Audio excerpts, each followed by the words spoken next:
This week, Valiant Comics dropped a bombshell on the comic book world, announcing a major investment from the Chinese-based production company DMG Entertainment to develop TV, movies, and animation, and will also develop toys, games, and even theme park attractions apparently. But this week, we're here to talk movies.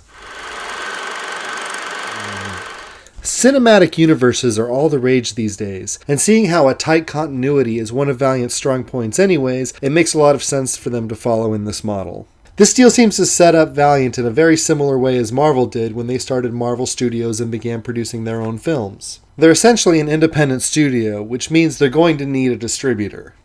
So like Marvel did before they were gobbled up by Disney, it makes a lot of sense to have one distributor for your films.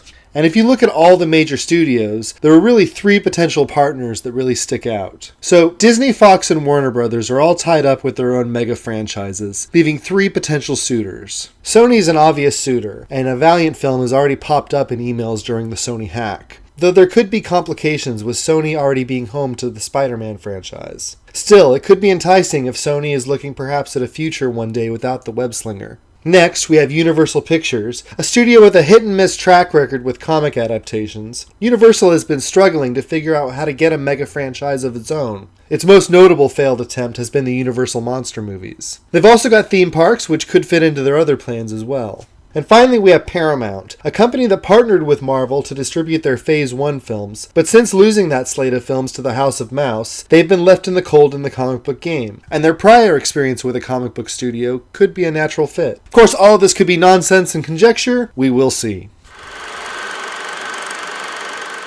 So, we know Valiant's making movies. What's first out the gate is probably anyone's guess at this point. Over the past few years, a few projects have been announced as being in development, but it's unknown how this deal affects these projects, but does give us some insight at the direction of their thinking. Back in 2008, Paramount optioned a Harbinger film, and at one point were even interested in having the most hated director on the internet, Brett Ratner, helm the picture. This option has since expired, so I think we can all thank our lucky stars that this won't happen. In 2012, Sony announced that they were developing a Bloodshot feature produced by Neil Moritz of Jump Street and Fast and Furious fame, to be written by Jeff Wadlow, who wrote the screenplay and directed Kick-Ass 2, and is also the screenwriter of the upcoming X-Force film. Also in 2012, development of a Shadow Man film was announced, written by screen and comic writer J. Michael Straczynski. Given the character's current standing in the Valiant universe, this doesn't seem likely as a logical character to lead with at first blush, at least. The most recent announcement came in July of 2014 when Uber producer Sean Daniel announced he was working on an Archer and Armstrong film written by Ben Daniel Grabinski, a relative newcomer that has also been attached to another comic book adaptation for the series Enormous.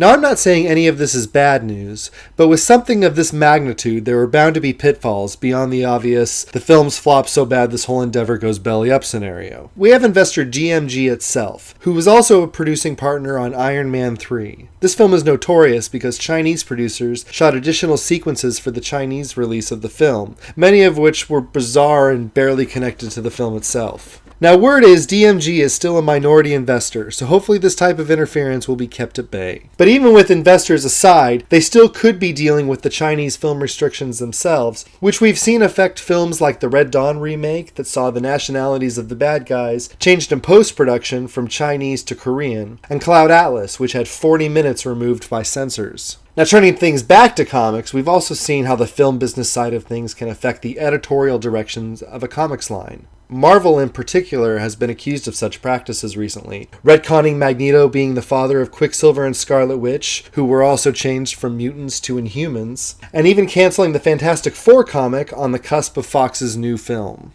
Now, I don't want to sound like Debbie Downer, nor am I saying that these things are going to happen, so much as we're looking at what's happened in the past to others. So what do you think of this announcement? What movie do you think Valiant's going to make first? Let us know in the comments, and to keep up with the Valiant Comics Revue, you can subscribe below or follow us on Twitter @Valiant Review.